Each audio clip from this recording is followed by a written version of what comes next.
Hello everyone. सभी लोग कैसे हैं? 13 तारीख को आपने 71वां बीपीएससी प्रीलिम्स दिया होगा। उम्मीद है एग्ज़ाम अच्छा गया होगा आप लोगों का। चलिए आज हम लोग जिस टॉपिक पे बात करेंगे फ्रेंड्स, वो इंडियन पॉलिटी है। ठीक है। और इंडियन पॉलिटी की ये जो टॉपिक है आज की, ये यूज़फुल है सारे पीसीएस एग्जामिनेशंस के लिए, क्योंकि इंडियन पॉलिटी की जो स्टैटिक पोर्शन है वो सारे पीसीएस एग्ज़ाम का सेम रहता है। ऑलराइट फ्रेंड्स, तो आज हम लोग स्टार्ट करने वाले हैं अपना lecture Indian polity for all PCS examinations. आप एक कॉमन लेक्चर अटेंड करेंगे और इसमें आपको इंडियन पॉलिटी चाहे वो बीपीएससी का एग्ज़ाम हो, जेपीएससी हो, यूपीपीसीएस हो, किसी भी पीसीएस का एग्ज़ाम हो, आप इंडियन पॉलिटी का इसी कॉमन लेक्चर आपके सारे एग्ज़ाम के लिए यूज़फुल होगा। ठीक है। अब हम बात कर लेते हैं इसमें अपने टॉपिक को शुरू करने से पहले एक हम लोग जो इसके अंतर्गत देखेंगे वो आज के क्लास में हम लोग जो देखने वाले हैं उसमें मैं थोड़ी सी चर्चा कर दूं। ये है आज हिस्टोरिकल बैकग्राउंड देखेंगे। ठीक है। इस हिस्टोरिकल बैकग्राउंड के अंतर्गत हम लोग देखेंगे company rule, crown rule, government of India acts देखेंगे 1935 और 1947 का जो एक्ट्स रहा। इसके बाद रेगुलेटिंग एक्ट पर चर्चा करेंगे, चार्टर एक्ट्स पर चर्चा करेंगे और क्राउन रूल के समय में जो गवर्नमेंट ऑफ इंडिया एक्ट 1858 से स्टार्ट होता है वो डिफरेंट एक्ट्स को देखेंगे टिल इंडियाज इंडिपेंडेंस, यानी गवर्नमेंट ऑफ इंडिया एक्ट 1947 तक। तो आज हम लोग पढ़ने वाले हैं कंपनी रूल। जब भी आप हिस्टोरिकल बैकग्राउंड पढ़ें इंडियन पॉलिटी के अंदर तो इसको बाइफरकेट करके पढ़ें, इससे आपको क्या होगा, याद रखने में सुविधा होगी। तो द कंपनी रूल आप पढ़ेंगे 1773 से 1858 तक। उसके बाद आप सेकेंड द क्राउन रूल को पढ़ेंगे।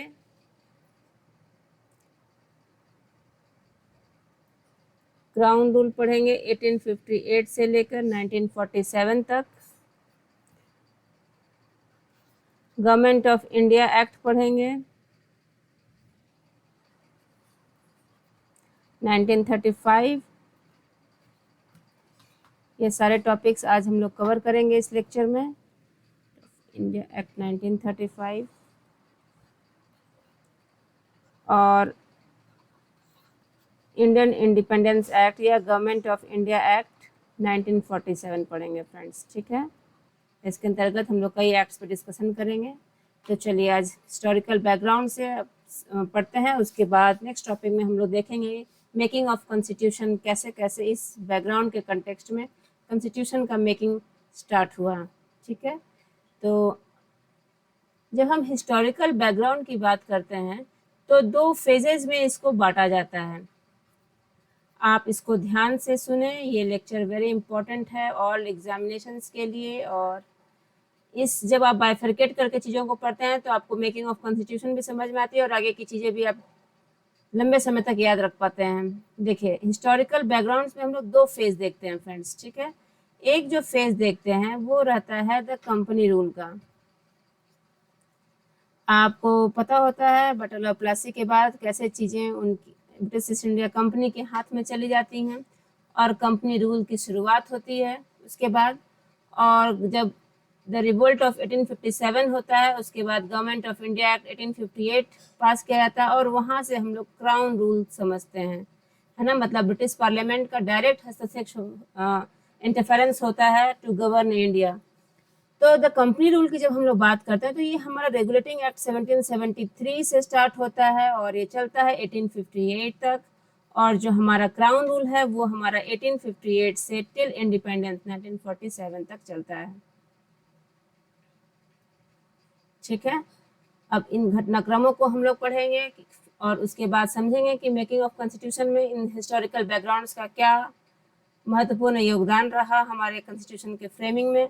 चलिए तो अब हम लोग कंपनी रूल से स्टार्ट करते हैं फ्रेंड्स। ठीक है। सबसे पहले 1773 का ईयर इसलिए लिया आता है क्योंकि इसमें फर्स्ट रेगुलेटिंग एक्ट 1773 का पास किया जाता है, रेगुलेटिंग एक्ट ऑफ 1773। ठीक है।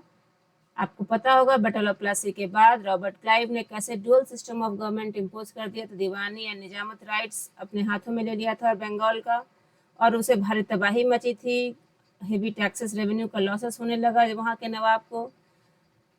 इसके बाद रेगुलेटिंग एक्ट ऑफ 1773 पारित किया गया। रेगुलेटिंग एक्ट 1773 की जो खास फीचर्स हैं उसको आप जरूर ध्यान में रखें, यहाँ से क्वेश्चन आता है प्रीलिम्स में, कई बार पूछा भी जाता है। इन फीचर्स को, इम्पोर्टेंट फीचर्स को आप जरूर याद रखें। ये to regulate the affairs of East India Company, ये एक्ट पारित किया गया इन द ईयर 1774, और उस समय भारत के गवर्नर जनरल, उस समय तो इनफैक्ट गवर्नर ऑफ बंगाल ही होते थे, मगर रेगुलेटिंग एक्ट 1773 के बाद गवर्नर ऑफ बंगाल को गवर्नर जनरल ऑफ बंगाल बना दिया जाता है। और वो उस तरह से पहले हम गवर्नर जनरल ऑफ बंगाल देखते हैं वैरन हेस्टिंग्स को। तो इम्पॉर्टेंट फीचर्स यहाँ से आप लोग नोट करेंगे।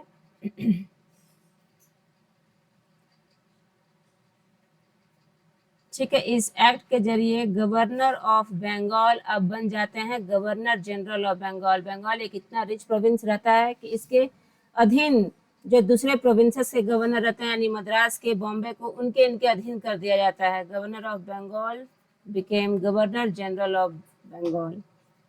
ठीक है friends, governor general of Bengal के अंतर्गत हमारे मद्रास और बॉम्बे के गवर्नर्स इनके अंदर अधीन आ जाते हैं। और इस तरह हम देखते हैं कि वैरन हेस्टिंग्स पहले गवर्नर जनरल ऑफ बंगाल बनते हैं। ठीक है, Warren Hastings became the first governor general of Bengal.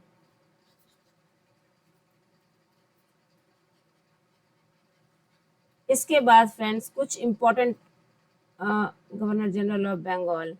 ठीक है, इसके बाद एक और इम्पोर्टेंट चीज़ जो होती है वो ये होती है, जो मैंने आपको बताया, मद्रास और बॉम्बे के जो गवर्नर्स होते हैं उनको बंगाल के गवर्नर जनरल के अधीन आना पड़ता है। उसके बाद एक इस्टेब्लिशमेंट ऑफ सुप्रीम कोर्ट भी इसी रेगुलेटिंग एक्ट के तहत होता है। 1774 में कलकत्ता में इसको इस्टेब्लिश किया जाता है। उस वक्त establishment of supreme court in the year 1774, ये इसी रेगुलेटिंग एक्ट के तहत सुप्रीम कोर्ट का इस्टेब्लिशमेंट होता है। और जो फर्स्ट चीफ जस्टिस बनते हैं उनका नाम रहता है Elijah Impey, first chief justice. ये आप जरूर याद रखें फ्रेंड्स, ये क्वेश्चन अक्सर प्रीलिम्स में आता है। एलिजा एमपी उनका नाम।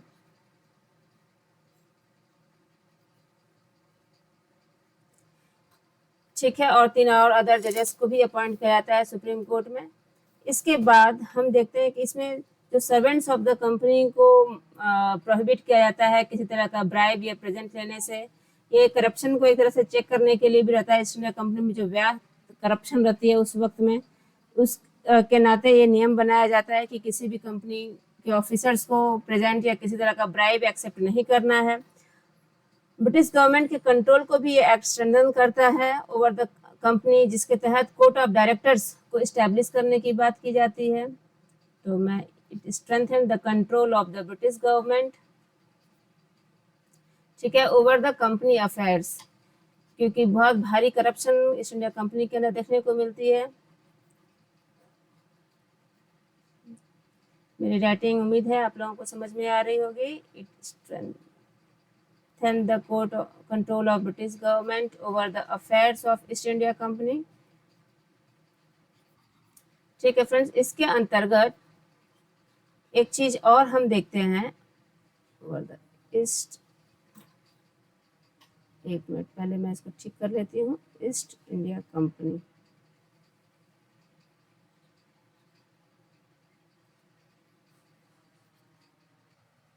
ठीक है, इसके तहत ये अब ब्रिटिश गवर्नमेंट कैसे अपना कंट्रोल रखेगी ईस्ट इंडिया कंपनी के अफेयर्स में, तो यहाँ से कोर्ट ऑफ डायरेक्टर्स इस्टेब्लिश करने की मांग उठती है।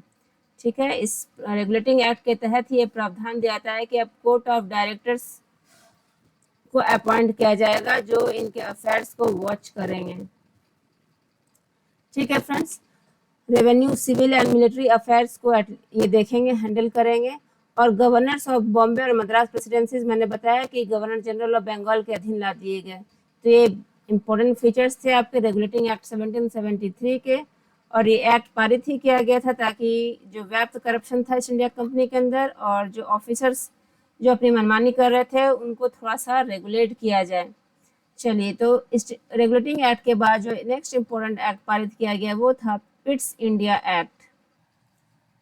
पिट्स इंडिया एक्ट ऑफ 1784, ये भी एक बेहद इम्पोर्टेंट एक्ट था फ्रेंड्स, इसको भी, इसके फीचर्स भी आपको याद होने चाहिए। ठीक है।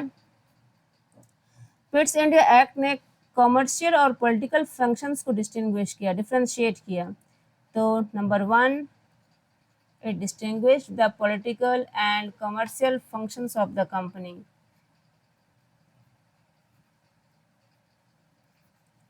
इसके तहत फिर दोनों के जो फंक्शंस थे वो अलग अलग कर दिए गए और उनको देखने के लिए भी अलग बॉडी गठित की गई।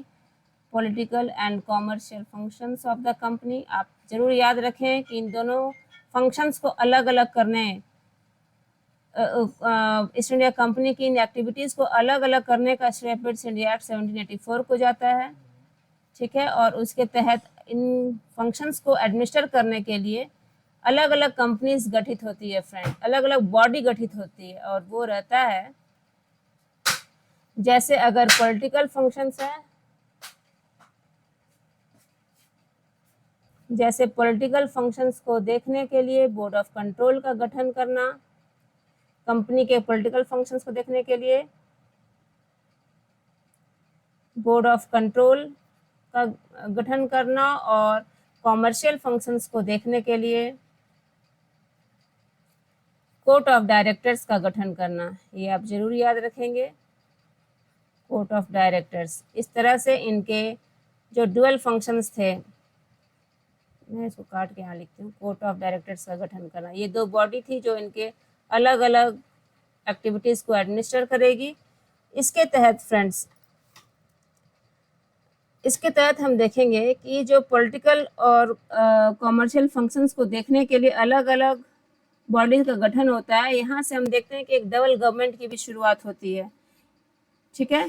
पिट्स इंडिया एक्ट के माध्यम से कंपनीज की टेरिटरीज को इंडिया में first time British possessions in India कहा गया, इसी एक्ट के जरिए।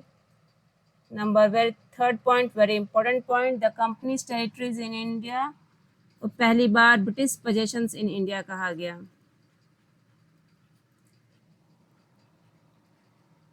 in India were called for the first time British possessions in India. All right. The company territories in India were called for the first time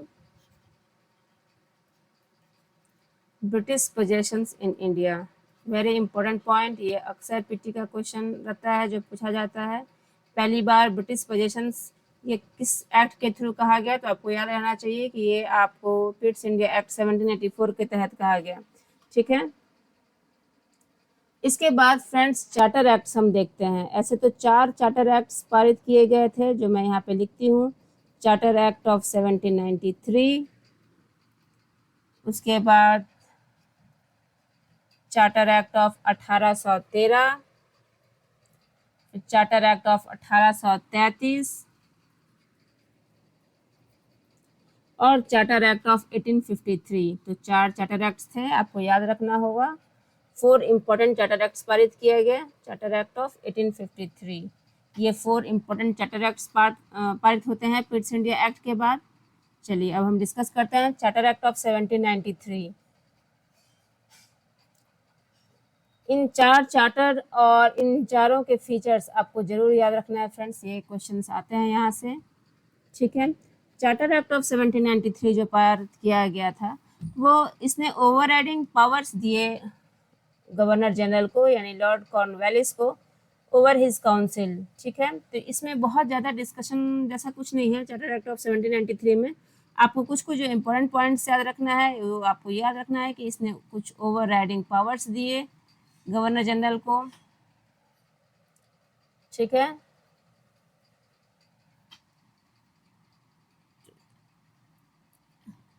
pen ठीक से लिख रहा है ना, टू द गवर्नर जनरल। और इसके अतिरिक्त ओवरराइडिंग पावर्स दिए, और इसके अतिरिक्त इसने बोर्ड ऑफ कंट्रोल के मेंबर्स, ये डिसाइड किया गया कि जो बोर्ड ऑफ कंट्रोल के मेंबर्स होंगे, मैंने आपको पढ़ाया था कि पॉलिटिकल फंक्शंस और कॉमर्शियल फंक्शंस को अलग कर दिया गया। कॉमर्शियल फंक्शंस, पॉलिटिकल फंक्शंस को देखेंगे जो बोर्ड ऑफ कंट्रोल रहेगा, उनके मेंबर्स की जो सैलरी रहेगी वो इंडियन रेवेन्यू से पेड होगी। अब तो ये एक इम्पोर्टेंट चार्टर एक्ट के थ्रू इम्पोर्टेंट डिसीजन लिया गया कि जो मेंबर्स होंगे बोर्ड ऑफ कंट्रोल के, ठीक है, जो बोर्ड ऑफ कंट्रोल के मेंबर्स वही थे जो पॉलिटिकल फंक्शंस देखेंगे ईस्ट इंडिया कंपनी के, और इनकी जो सैलरी होगी, इनकी सैलरी जो होगी ये अब इंडियन रेवेन्यू से पेड होगी। ये आपको याद रखना है, ठीक है, to be paid out of Indian revenue.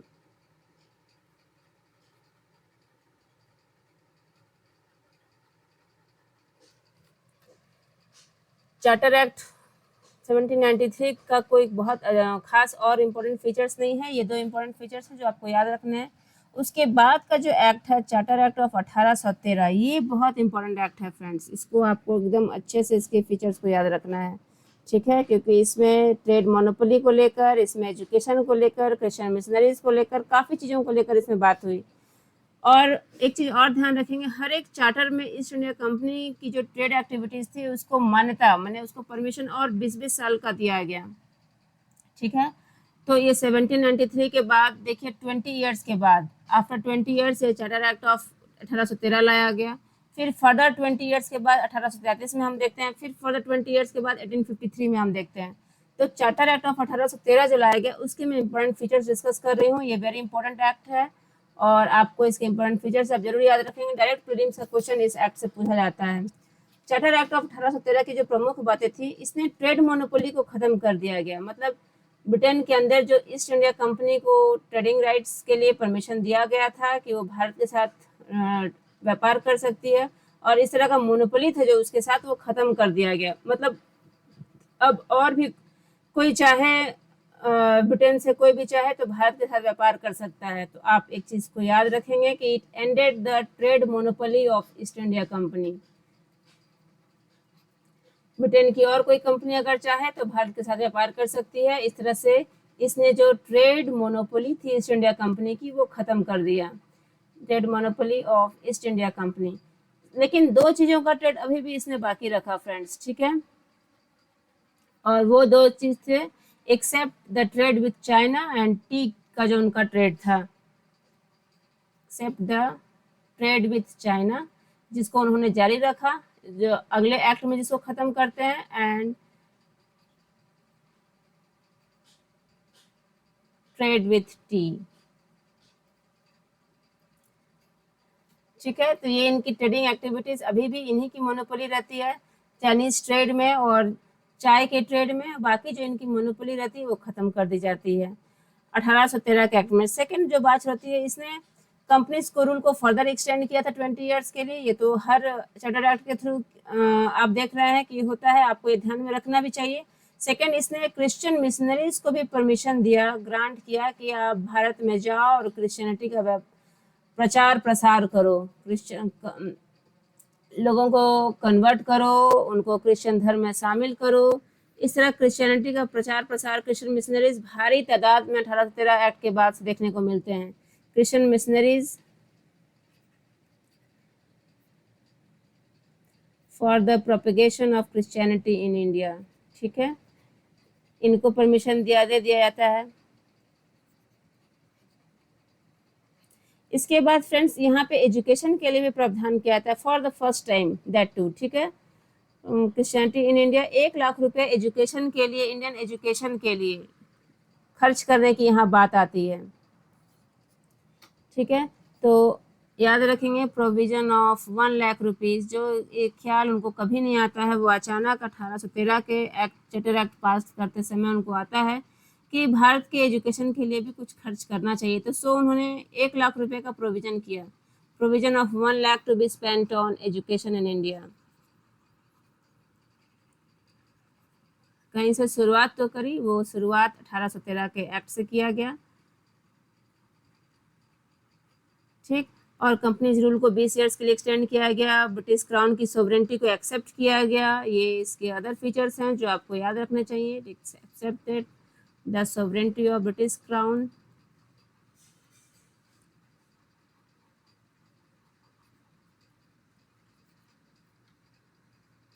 इसके बाद फ्रेंड्स जो नेक्स्ट एक्ट आता है वो 1833 का एक्ट आता है। 20-20 साल के बाद ये चार्टर एक्ट्स आते गए और 1833 के एक्ट में हम देखेंगे कैसे उनकी जो मोनोपोली थी चाइनीज ट्रेड और टी के ट्रेड में, उसको भी ख़त्म कर दिया गया। ठीक है, तो भारत के साथ व्यापार ओपन कर दिया गया कि कोई भी अगर कंपनी चाहे ब्रिटेन की तो भारत का व्यापार कर सकती है। It accepted the sovereignty of British crown in India. ठीक है फ्रेंड्स, ये British crown in India over the territories, ये टर्म आप याद रखेंगे कि जो अब ईस्ट इंडिया कंपनी की जो टेरिटरीज है उसको ब्रिटिश की सोवरेन टेरिटरीज की मान्यता दे दी गई 1813 के एक्ट की तरफ से। ठीक है, it accepted the sovereignty of British crown in India in terms of territories. जो भी टेरिटरीज थे ईस्ट इंडिया कंपनी के, अब वो ब्रिटिश टेरिटरीज मानी जाएगी। राइट फ्रेंड्स, अब हम देखते हैं एक बहुत important act, charter act of 1833।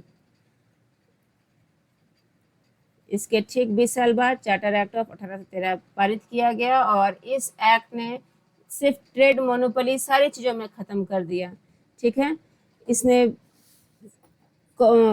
East India company को एक कमर्शियल बॉडी से एक एडमिनिस्ट्रेटिव बॉडी में तब्दील किया और it ended the trade monopoly of East India company.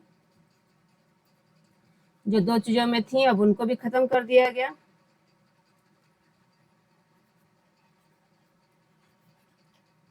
ठीक है,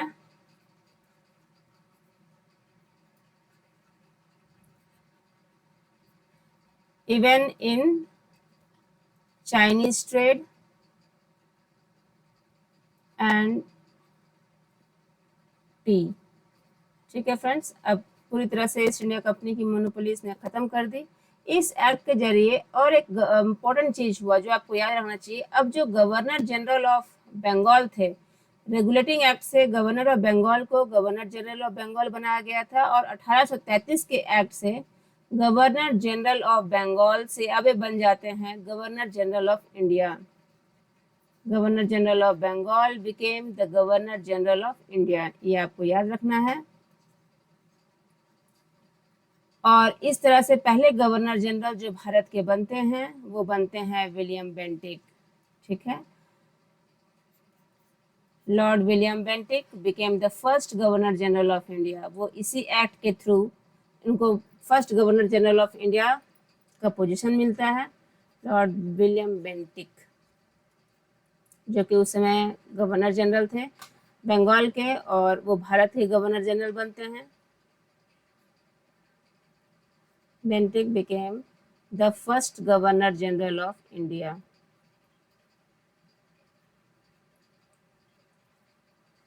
ठीक है friends,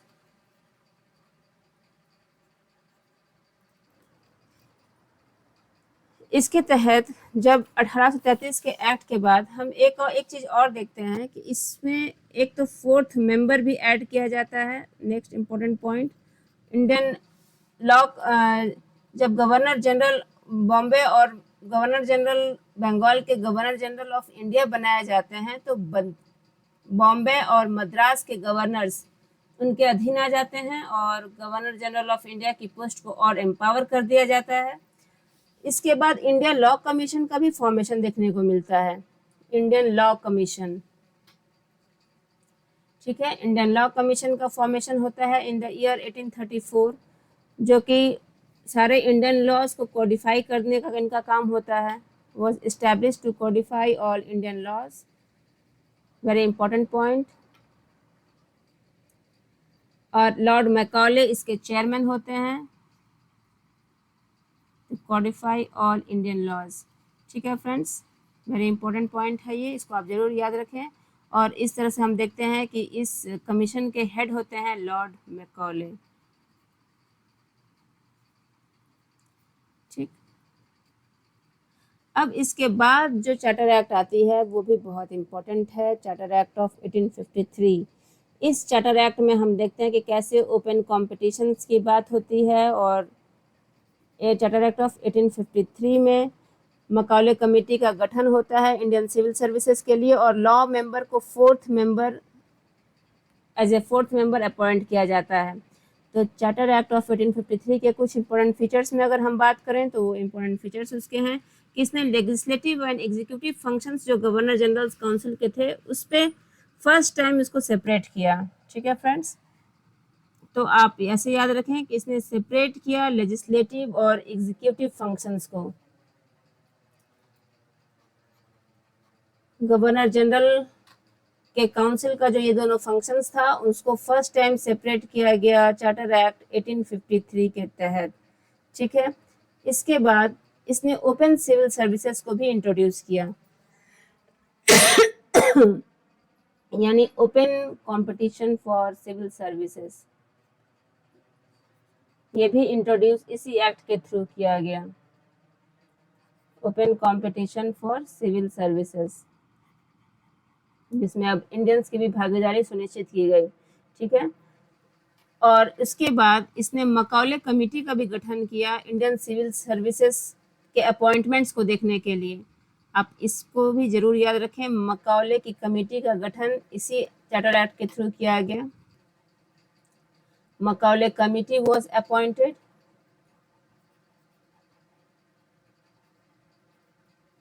to the Indian civil services. ठीक है, was appointed to the Indian civil services in 1854।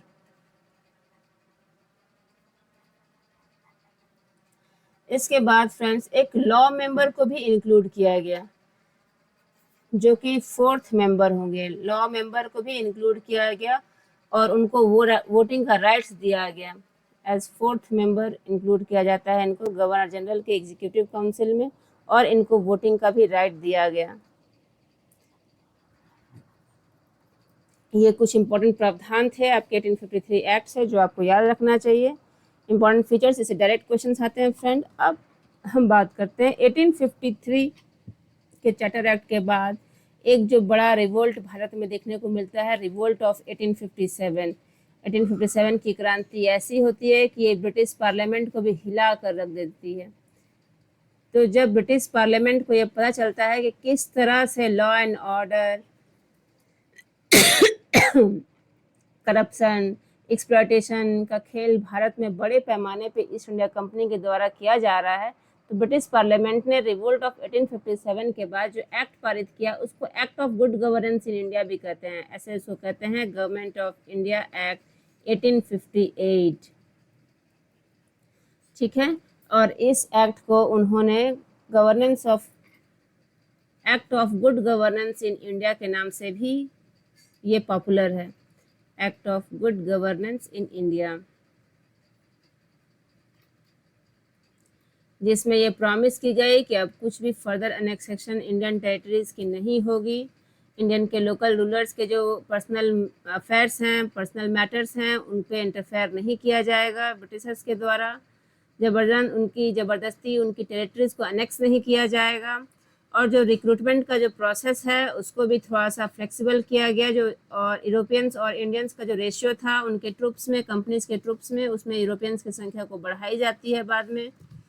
इस गवर्नमेंट ऑफ इंडिया एक्ट के बाद में इसने अब ख़त्म कर दिया ईस्ट इंडिया कंपनी के रूल को। अब डायरेक्टली अब ब्रिटिश पार्लियामेंट का गवर्नेंस शुरू होता है भारत में। तो इस एक्ट से कुछ चीज़ें जो बदलती हुई नज़र आती हैं। आप ये act exam point of view से, हिस्टोरिकल पर्सपेक्टिव से, और आगे की जो हम पढ़ेंगे मेकिंग ऑफ कॉन्स्टिट्यूशन, वहाँ उस पर्सपेक्टिव से भी ये काफ़ी इंपॉर्टेंट एक्ट है फ्रेंड्स। यहाँ से काफ़ी चीज़ों में बदलाव देखने को मिलता है। अब यहाँ से हम लोग देखते हैं कि इसके इम्पोर्टेंट फीचर्स क्या क्या रहते हैं। एक तो ये अब एबॉलिश कर देती है ईस्ट इंडिया कंपनी के रूल को। It abolish the rule of East India company and transfer the powers to British crown. ठीक है,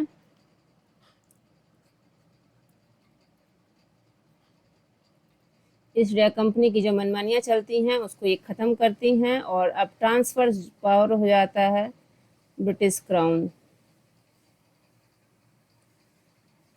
ठीक, और the powers to British crown. इसके बाद फ्रेंड्स हम देखते हैं कि जो गवर्नर जनरल ऑफ इंडिया को भी एक नया डेजिग्नेशन दे दिया जाता है।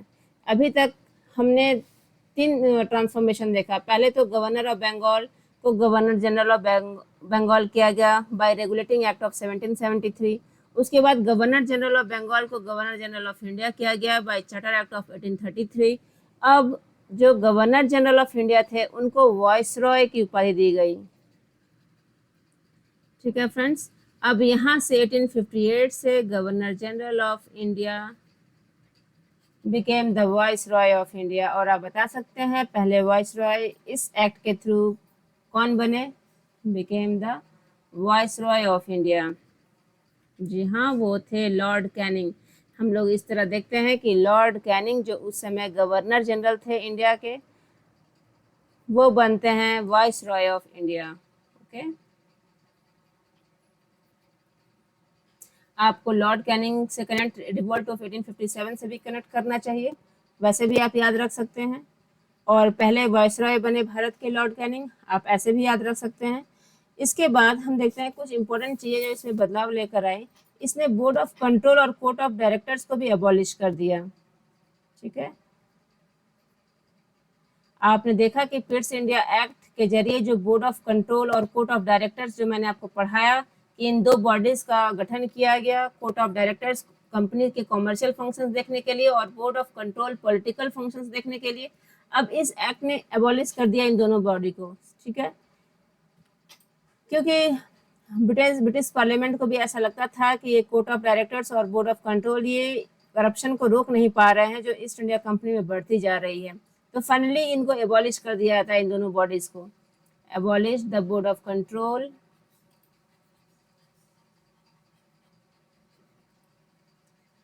And court of directors. ठीक है,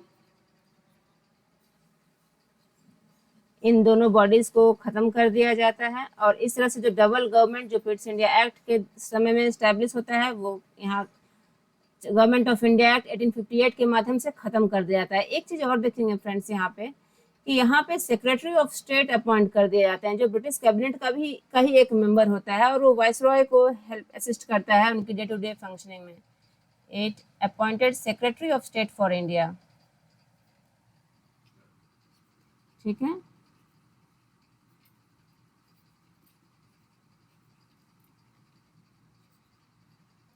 इस तरह से ये ब्रिटिश कैबिनेट के मेंबर होते थे जो अब भारत के सेक्रेटरी ऑफ स्टेट होंगे। ठीक है फ्रेंड्स, तो इस तरह से हम देखते थे और ये रेस्पॉन्सिबल होंगे ब्रिटिश पार्लियामेंट के। इस तरह से हम देखते हैं गवर्नमेंट ऑफ इंडिया एक्ट 1858 एक काफ़ी महत्वपूर्ण एक्ट रहा भारत की हिस्ट्री में, इसके हिस्टोरिकल बैकग्राउंड के कंटेक्स्ट में। अब हम पढ़ते हैं इंडियन काउंसिल एक्ट ऑफ 1861। आपको पता है फ्रेंड्स कि जो अब ऑर्डिनेंस मेकिंग पावर है गवर्नर जनरल को वो इंडियन काउंसिल एक्ट 1861 के माध्यम से ही दिया गया। और आप बता सकते हैं कि हमारे कॉन्स्टिट्यूशन में प्रेसिडेंट को और गवर्नर को किस आर्टिकल के तहत ऑर्डिनेंस मेकिंग का पावर मिला हुआ है? ऑर्डिनेंस मेकिंग का पावर मतलब वही है कि लॉ मेकिंग का पावर उनको दिया गया है। किसी इमरजेंसी सिचुएशंस में प्रेसिडेंट को ये अधिकार है कि देश हित में कोई लॉ बना सकें और सिमिलरली गवर्नर को भी ये अधिकार है कि राज्य के हित में इमरजेंसी कंडीशंस में कोई ऐसी परिस्थिति आ जाए तो वो लॉ फ्रेम कर सकें और इसका उनको अधिकार दिया गया संविधान के अंदर में। आप आर्टिकल गेस करिए, article for ordinance making president को किस आर्टिकल के अंदर दिया गया है और गवर्नर को किस आर्टिकल के अंदर दिया गया है? ठीक है फ्रेंड्स, आप कुछ रिकॉल कर पा रहे होंगे। प्रेसिडेंट को ऑर्डिनेंस मेकिंग का राइट दिया गया है संविधान के आर्टिकल 123 में, राइट फ्रेंड्स। और गवर्नर को दिया गया है ये अधिकार, ये 213 में दिया गया है। आप इसको ऐसे याद कर लीजिए, 123 ये ऑर्डिनेंस मेकिंग का अधिकार प्रेसिडेंट को है और गवर्नर को आर्टिकल 213 में दिया गया है। ठीक है, राज्य हित में वो कोई नियम लॉ पारित कर सकते हैं। ऑलराइट फ्रेंड्स, अब चलिए अब इम्पोर्टेंट फीचर पे बात कर लेते हैं। इंडियन काउंसिल एक्ट 1861 के जो इम्पोर्टेंट फीचर्स थे वो है इसने वॉइसरॉय को पावर दिया कि कुछ इंडियंस को नॉमिनेट कर सकते हैं अपने एग्जीक्यूटिव काउंसिल में। ठीक है, और इस तरह आप देखते हैं कि वॉइसरॉय ने कुछ इंडियन मेंबर्स को नॉमिनेट भी किया था अपने एग्जीक्यूटिव काउंसिल में। आप याद करिए वो कौन कौन थे? 3 लोग थे जिनको नॉमिनेट किया गया था। It gave powers to viceroy to nominate Indians in his executive council. आप देख रहे हैं कि किस तरह से जैसे जैसे ईयर्स आगे बढ़े, जैसे जैसे भारत के क्रम में रूलिंग में चेंजेस देखने को मिलता है, और सिमिलरली कितने चार्टर एक्ट्स और एक्ट्स पारित हुए, उसमें भी कुछ बड़े बड़े चेंजेस देखने को मिलते हैं. It gave powers to viceroy to nominate Indians in his executive council. Very important point friends. और इस तरह आप बताइए वो कौन से 3 इंडियंस थे जिनको वायसरॉय के एग्जीक्यूटिव काउंसिल में जगह दी गई. ठीक है, और वो 3 इंडियंस जिनको वायसरॉय के एग्जीक्यूटिव काउंसिल में जगह दी गई, इनको आप जरूर याद रखें. ये पीटी का क्वेश्चन है फ्रेंड्स. राजा ऑफ बनारस, इनको दिया गया था. फिर महाराजा ऑफ पटियाला, राजा ऑफ पटियाला को भी दिया गया था. ठीक है, ये लोग महाराजा लिखते थे. महाराजा ऑफ पटियाला इनको दिया गया था. और सर दिनकर राव को भी दिया गया था. सर दिनकर राव, ये 3 नाम आप जरूर याद रखिए. इन तीनों को वायसरॉय को एग्जीक्यूटिव काउंसिल में इन तीनों को जगह दी गई थी, नॉमिनेट किया गया था इन तीनों को. इसके बाद फ्रेंड्स एक और चीज हम देखते हैं. 1861 के एक्ट में ऑर्डिनेंस मेकिंग पावर दिया जाता है गवर्नर जनरल को. ठीक है, मतलब किसी भी इमरजेंसी में गवर्नर जनरल ऑर्डिनेंस पारित कर सकते हैं, लॉ बना सकते हैं. Ordinance making power given to governor general. और आप बता सकते हैं इस वक्त इंडियन नेशनल कांग्रेस में कौन सा खेमा ज़्यादा एक्टिव था, मॉडरेट्स का या एक्सट्रीमिस्ट्स का. Making power given to governor general, ये फ्रेज था मॉडरेट्स का फ्रेंड. अभी तक मॉडरेट्स अपना काम कर रहे थे. एक्सट्रीमिस्ट का फेज तो हम 1905 के बाद से देखते हैं. तो ऑर्डिनेंस मेकिंग पावर का दिया गया गवर्नर जनरल को. इसके बाद गवर्नर जनरल से मतलब वायसरॉय को समझेंगे. ठीक है, जो अब वायसरॉय की स्थिति में थे उनको दिया गया यह अधिकार. और इसने पोर्टफोलियो सिस्टम को भी रिकॉग्नाइज किया. ठीक है friends, it recognise the portfolio system. अलग अलग मंत्रालय को अलग अलग पोर्टफोलियो अलॉट करना, इसको रिकॉग्निशन इसी एक्ट के तहत दिया गया. ठीक है, जो कि लॉर्ड कैनिंग ने 1859 में स्टार्ट किया था. एक और इम्पोर्टेंट चीज़ देखने को मिलता है, इसमें जो लेजिस्लेटिव पावर्स थे बॉम्बे और मद्रास प्रेसिडेंसीज की, इसको रिस्टोर किया गया था. तो इसने एक तरह से डिसेंट्रलाइजेशन का भी प्रोसेस स्टार्ट किया गया था फ्रेंड्स. ठीक है, तो आप इसको भी याद रखें कि इनको जो पूरे अधीन कर दिया गया था, वायसरॉय के अधीन जो गवर्नर जनरल ऑफ इंडिया थे उनके अधीन इन दोनों प्रेसिडेंसीज के गवर्नर जनरल को कर दिया गया था. अब जो था, जो लेजिस्लेटिव पावर्स थे इनके, उनको रिस्टोर किया गया था कुछ हद तक. The legislative powers of Bombay and Madras presidencies were restored. इससे हम डिसेंट्रलाइजेशन की आगाज भी मानते हैं. प्रेसिडेंसीज वर रिस्टोर्ड. अब इसके बाद फ्रेंड्स एक बहुत इम्पोर्टेंट एक्ट आता है, और आप बताइए कौन सा एक्ट है. सबसे महत्वपूर्ण एक्ट जब पढ़ते हैं तो वो आता है इंडियन काउंसिल एक्ट 1909 का, जिसको हम मॉर्ले मिंटो रिफॉर्म्स के नाम से भी जानते हैं. 1909, और इन्हीं को कहा जाता है मॉर्ले मिंटो रिफॉर्म्स. चूंकि मिंटो उस समय वायसरॉय थे भारत के और मॉर्ले सेक्रेटरी ऑफ स्टेट थे, तो इस एक्ट को पॉपुलरली मॉर्ले मिंटो रिफॉर्म्स भी कहा जाता है. और इसमें आपको याद होगा मॉर्ले मिंटो रिफॉर्म्स अपने किन चीज़ों के लिए काफ़ी चर्चाओं में रहा. इसमें voting for separate items in the budget लाया गया. ठीक है, हालांकि पूरे बजट को वोट नहीं कर सकते हैं, लेकिन सेपरेट आइटम्स को कुछ हद तक वोटिंग की चीज़ें लाई गई. Voting for separate items under the budget were allowed. ठीक है, जहाँ कुछ भी वोटिंग का अधिकार नहीं था वहाँ कुछ वोटिंग के अधिकार दिए गए इस एक्ट से. और एक जो महत्वपूर्ण बात हुई थी फ्रेंड्स, वो आपको याद रहना चाहिए कि सेपरेट इलेक्टोरेट फॉर मुस्लिम्स को यहाँ से लाया गया था, और ये मुस्लिम कार्ड इन लोगों ने खेला था. सेपरेट इलेक्टोरेट फॉर मुस्लिम्स, ये अपने आप को मुस्लिमों का बहुत बड़ा हितैषी बताते थे, और इसका इन्होंने प्रावधान भी किया 1909 के मॉर्ले मिंटो रिफॉर्म्स में. लेकिन आपको इसके पहले एक चीज़ और याद रखना पड़ेगा कि सेपरेट इलेक्टोरेट फॉर मुस्लिम्स ये मुस्लिम लीग ने डिमांड भी किया था 1906 के शिमला डिप्यूटेशन में. ठीक है, लॉर्ड मिंटो से उन्होंने ये डिमांड भी रखी थी कि हमें सेपरेट इलेक्टोरेट चाहिए मुस्लिम्स को, और इसके बदले मुस्लिम्स लॉयल्टी रहेंगे, अपना लॉयल रहेंगे ब्रिटिश एडमिनिस्ट्रेशन के प्रति। मुस्लिम इंटेलिजेंसिया को इंडियन नेशनल कांग्रेस से दूर रहने की सलाह दी गई।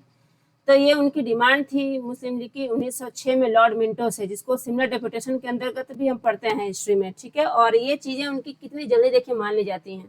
मॉर्ले मिंटो रिफॉर्म्स में Lord Minto separate electorate for Muslims की बात ले आते हैं कि नहीं मुस्लिम्स जो है वो रेस्ट ऑफ द हिंदू से अलग है, ये अलग कम्युनिटी है, इसलिए इनको सेपरेट इलेक्टोरेट में रखा जाएगा। इसका मतलब ये होता है फ्रेंड्स कि जो मुस्लिम कैंडिडेट्स जो हैं वही सिर्फ मुस्लिम्स के लिए वोट कर सकते हैं।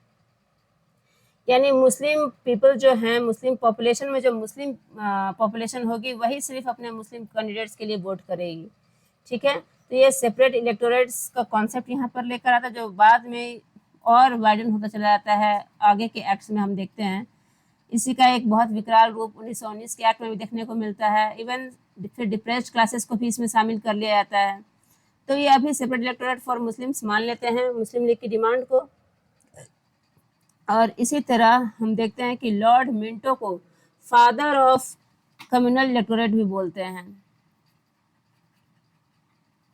Father of communal electorate. ये क्वेश्चन आता है फ्रेंड्स प्रीलिम्स में, आप इसको जरूर ध्यान दें। फादर ऑफ कम्युनल इलेक्टोरेट से कौन फेमस है, तो लॉर्ड मिंटो आपको याद रखना है, ठीक है। इसने कम्युनलिज्म को, इस एक्ट ने लीगलाइज कर दिया था भारत में।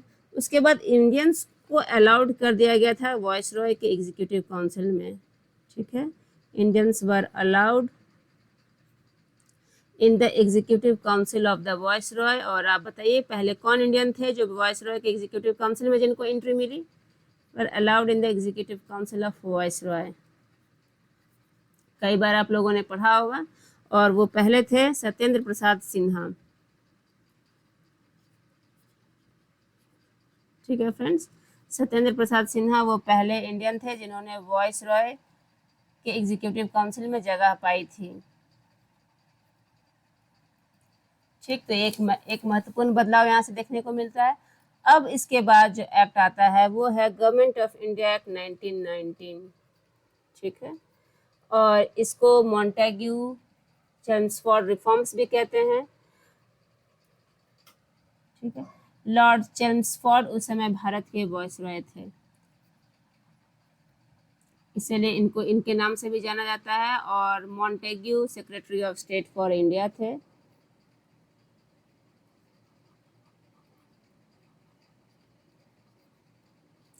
ठीक है friends.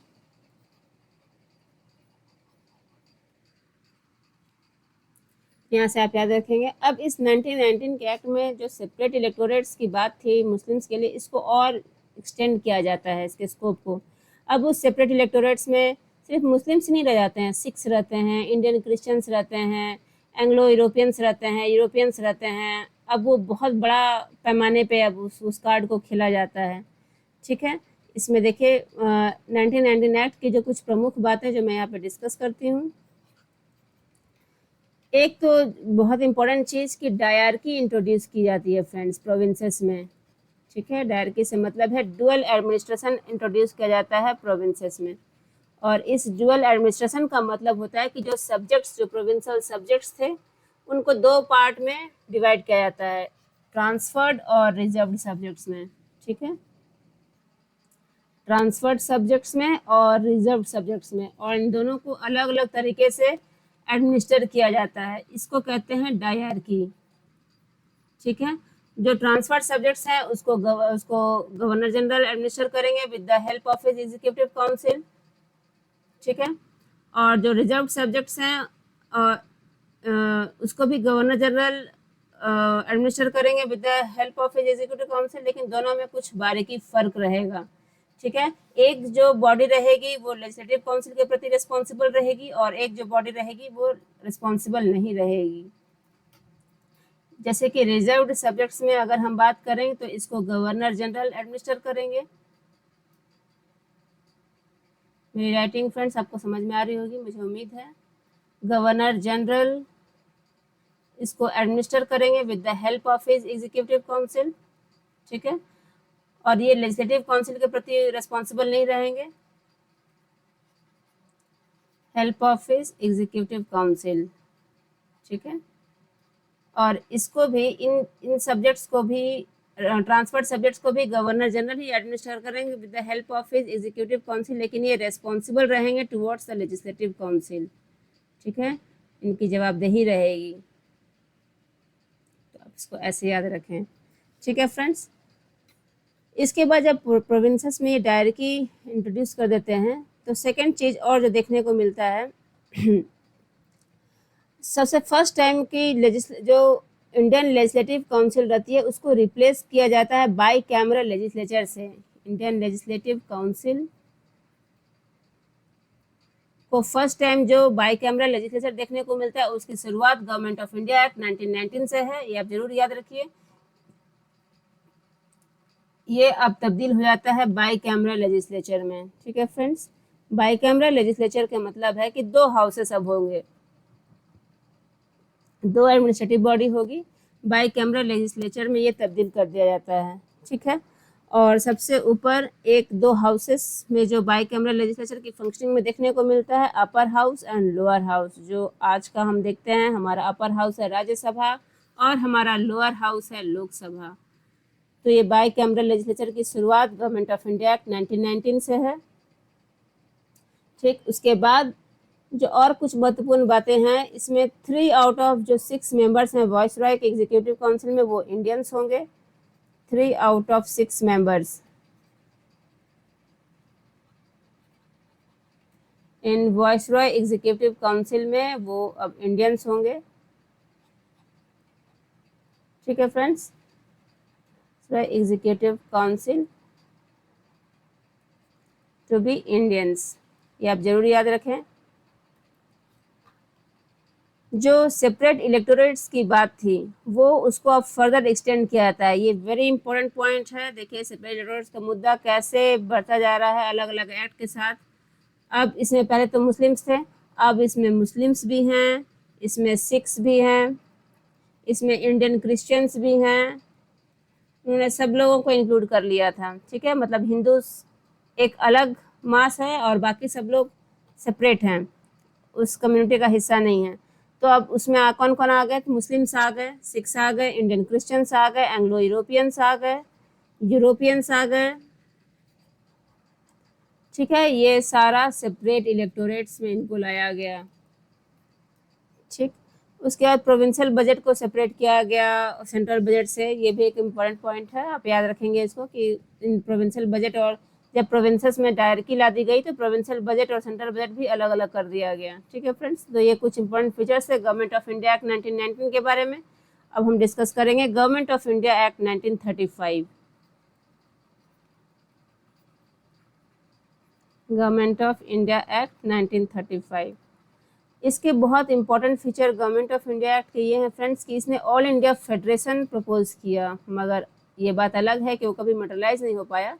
It propose for all India federation, और इसने ये प्रपोजल रखा कि इस ऑल इंडिया फेडरेशन के हिस्सा होंगे इंडियन प्रिंसली स्टेट्स और उस समय के जो ब्रिटिश इंडिया प्रोविंसेस थे, चीफ कमिश्नर प्रोविंसेस थे। ऑल इंडिया फेडरेशन का इसने प्रपोजल रखा, ठीक है। और इसके हिस्सा रहेंगे आपके जितने भी उस समय प्रिंसली स्टेट्स थे, ब्रिटिश इंडिया प्रोविंसेस थे। आपको याद होना चाहिए उस समय 11 ब्रिटिश इंडिया प्रोविंसेस हुआ करते थे, तो वो भी इस ऑल इंडिया फेडरेशन के हिस्सा रहेंगे। और chief commissioner provinces, chief commissioners provinces जो 4 थे उस वक्त, ये इन ऑल इंडिया फेडरेशन के हिस्सा रहेंगे। हालांकि ये कभी मटेरियलाइज नहीं हो पाया क्योंकि प्रिंसली स्टेट्स इसमें फाइनली सहमति नहीं बन पाती है, ठीक है। तो डिड नॉट मटेरियलाइज, ठीक है फ्रेंड्स। ये सार्थक नहीं हो पाता है ऑल इंडिया फेडरेशन का जो कॉन्सेप्ट है। प्रिंसली स्टेट्स के पास ये अधिकार होते हैं कि या तो वो ऑल इंडिया फेडरेशन का हिस्सा रहें वो, या फिर इंडिपेंडेंट रह सकते हैं। लास्टली ये जो कॉन्सेप्ट है फेडरेशन का वो मटेरियलाइज नहीं हो पाता है।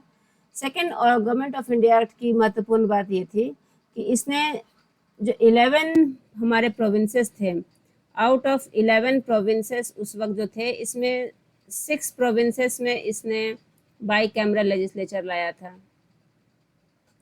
ठीक है फ्रेंड्स, ये आप जरूर याद रखेंगे। आउट ऑफ 11 प्रोविंसेस इसने 6 प्रोविंसेस में बाई कैमरल लेजिस्लेचर का प्रावधान किया गया, स्टैब्लिश हुआ। ठीक है, आपको 11 प्रोविंसेस के नाम याद रहने चाहिए। मैं एक बार आपको फिर से रिपीट कर देती हूँ। वो थे Bombay, Madras, Bengal, central provinces, united provinces, Punjab, ठीक है, नॉर्थ वेस्ट फ्रंटियर प्रोविंस था, सिंध था। ये सारे 11 प्रोविंसेस थे, और जिसमें कि 6 प्रोविंसेस में बाई कैमरल लेजिस्लेचर लाया गया। इसमें एक और बड़ा जो चेंज किया गया वो थी कि डायरकी ख़त्म कर दी गई प्रोविंसेस से।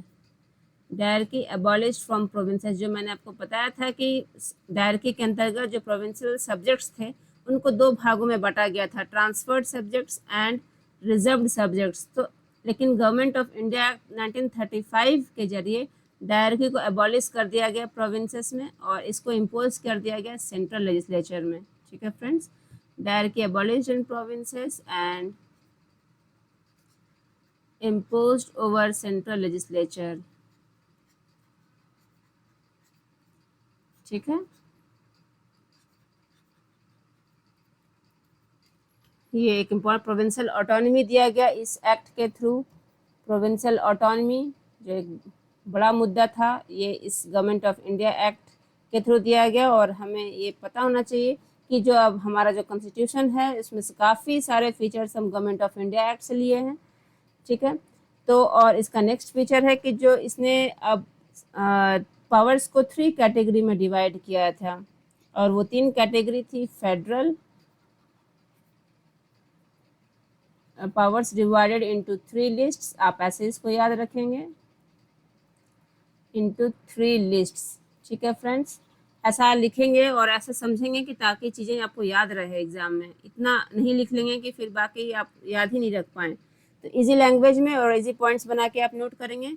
तो फेडरल, प्रोविंशियल और कॉन्करेंट, इस तरह से 3 लिस्ट में डिवाइड किया गया था पावर्स को, कॉन्करेंट।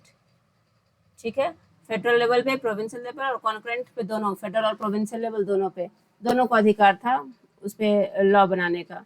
तो इस तरह से 3 लिस्ट के अंतर्गत पावर का डिवीजन किया गया। बाइकैमरलिज्म मैंने आपको बताया था कि 6 आउट ऑफ 11 प्रोविंसेस में इंट्रोड्यूस किया गया था। इसमें फ्रेंड्स आप चाहें तो 6 प्रोविंसेस का आप यहाँ पे नाम भी लिख सकते हैं कि जिस कहाँ कहाँ ये इंट्रोड्यूस किया गया था। ये इंट्रोड्यूस किया गया था बॉम्बे में। मैं यहाँ पे एक शॉर्ट नोट में यहाँ पे लिख देती हूँ आप ताकि याद रखें। बॉम्बे में, मद्रास में, बंगाल में, ठीक है फ्रेंड्स, बिहार में, असम में, 1 2 3 4 5, और यूनाइटेड प्रोविंसेस में। इस तरह से इन 6 प्रोविंसेस में बाइकैमरलिज्म की शुरुआत हुई थी। ठीक है, आप इसको एक शॉर्ट नोट में ऐसे बना के घेर के आप लिख सकते हैं। ठीक है, इसके बाद इम्पोर्टेंट हम देखते हैं कि और एक important government of India act में प्रोविजन था 1935 के एक्ट में, एक रिजर्व्ड सीट्स डिप्रेस्ड क्लासेस को भी इंक्लूड कर लिया गया था। Reserved seats for depressed classes, इनकी सीटें रिजर्व कर दी गई थी, जो काफ़ी लंबे समय से B.R. अम्बेडकर साहब की भी डिमांड थी। तो सीटें रिजर्व कर दी गई रिजर्व क्लासेस के लिए, साथ ही महिलाओं के लिए भी। ठीक है, स्पेशल रिप्रेजेंटेशन रखा गया। ये एक इम्पोर्टेंट पॉइंट है इसका। और इसने रिजर्व बैंक ऑफ इंडिया को इस्टेब्लिश किया गया इसी एक्ट के अंतर्गत। ठीक है friends, it also establish the reserve bank of India in 1935, established the reserve bank of India. इसके अंतर्गत हम और एक चीज़ देखते हैं, फेडरल कोड का भी गठन होता है 1937 में। बर्मा, म्यांमार सेपरेट होता है भारत से, very important, separated from Burma, separated from India. ये भी इसी एक्ट के थ्रू हुआ। ठीक है, फेडरल कोर्ट इस्टेब्लिश हुआ इसी एक्ट के थ्रू 1937 में, फेडरल कोर्ट इस्टेब्लिश्ड। ठीक है फ्रेंड्स, और इसके अंतर्गत 2 और दो नए प्रोविंस भी बनते हैं। ठीक है, और वो दो नए प्रोविंस बनते हैं उड़ीसा एंड सिंध। उड़ीसा एंड सिंध दो न्यू प्रोविंसेस का भी क्रिएशन होता है इसी एक्ट के जरिए। ठीक है फ्रेंड्स। उसके बाद ऑडिटर जनरल ऑफ इंडिया को भी अपॉइंट किया जाता है। Auditor general of India appoint होते हैं इसी एक्ट के जरिए। आप जरूर एक जब ये पॉइंट्स आप बनाएं तो कनेक्ट भी करें। आप एक बार जरूर कनेक्ट करें कि ऑडिटर जनरल भारत के किस संविधान के किस आर्टिकल में इनका जिक्र है, ऑडिटर जनरल ऑफ इंडिया का। ठीक है फ्रेंड्स। और इसको अब क्या हम ऑडिटर जनरल सिर्फ बोलते हैं, इनको अब हम लोग controller and auditor general of India CAG के नाम से हमारे कॉन्स्टिट्यूशन में इनको आर्टिकल में कैग के नाम से बुलाया गया है। और वो किस आर्टिकल के अंतर्गत आते हैं आप लोग जरूर इसको कनेक्ट करें फ्रेंड्स। इस तरह से अगर आप कनेक्ट करेंगे तो चीज़ों को बहुत लंबे समय तक याद रखेंगे और समझ में भी चीज़ें आएंगी। ठीक है। तो an auditor general of India को भी अपॉइंट किया गया इसी एक्ट के अंतर्गत। ठीक है। जो ऑडिट करेंगे अकाउंट्स के फेडरेशन और प्रोविंसेस के जो अकाउंट्स को ऑडिट करने के लिए ये ऑडिटर जनरल का पोस्ट भी लाया गया। इस तरह से गवर्नमेंट ऑफ इंडिया एक्ट 1935 की पूरी फंक्शनिंग देखते हैं। इसके बाद हम the government of India act 1947 की बात करते हैं फ्रेंड्स। ठीक है। जहाँ पे two separate dominions India and Pakistan को आज़ादी दी जाती है और वो अपने गवर्नर जनरल्स के साथ अपना सेपरेट कॉन्स्टिट्यूशन कॉन्स्टिट्यूएंट असेंबली का निर्माण करते हैं। इंडिपेंडेंस ये माउंट बैटन का जो प्लान होता है 3 जून 1947 के बाद जो इंडिपेंडेंस उसके बाद पार्टीशन ऑफ इंडिया पे सहमति बनती है, कांग्रेस और मुस्लिम लीग की एक्सेप्ट करते हैं और independence for two separate dominions India और पाकिस्तान को अब टू सेपरेट डोमिनियंस और इंडिपेंडेंस दी जाती है इस एक्ट के तहत। ठीक है फ्रेंड्स।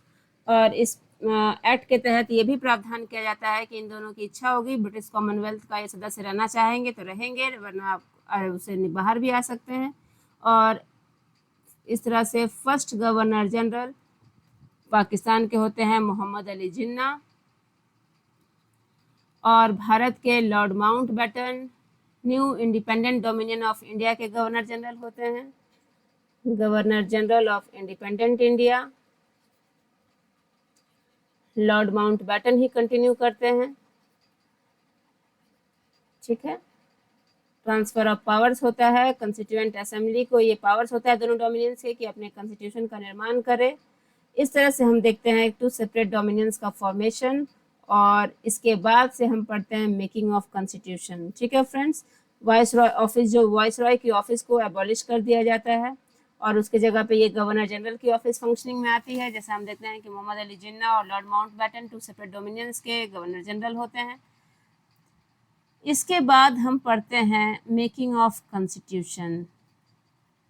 मुझे उम्मीद है मैंने आपको बहुत इजी लैंग्वेज में पढ़ाया ताकि आपको चीज़ें एग्ज़ाम में याद रहें और इजी नोट्स आप बनाएं। जब भी आप अपने नोट्स बनाएं फ्रेंड्स, एक तो पॉइंट वाइज बनाएं, दूसरा बहुत ही इजी लैंग्वेज में बनाएं, तीसरा जब भी आप उस नोट्स को रिवाइज करें तो उससे कनेक्ट करें चीज़ों को कि इस आप अगर कुछ पढ़ रहे हैं तो उसके हिस्टोरिकल कंटेक्स्ट में उसके आगे की चीज़ें कुछ घटनाएं थी वो उसके कंटेक्स्ट में पढ़ें। फिर अगर आर्टिकल कॉन्स्टिट्यूशन के किस आर्टिकल में आज का जो हमारा फंक्शनिंग कॉन्स्टिट्यूशन है उसको किस आर्टिकल से आप कनेक्ट कर सकते हैं उससे आप पढ़िए। ऐसे करते करते आपको वो चीज़ें अपने आप याद रहेंगी और एग्जाम के जब एग्जामिनेशन हॉल का जब आप प्रेशर आएगा तो आप चीज़ों को उस समय भी रिकलेक्ट कर पाएंगे। ठीक है फ्रेंड्स।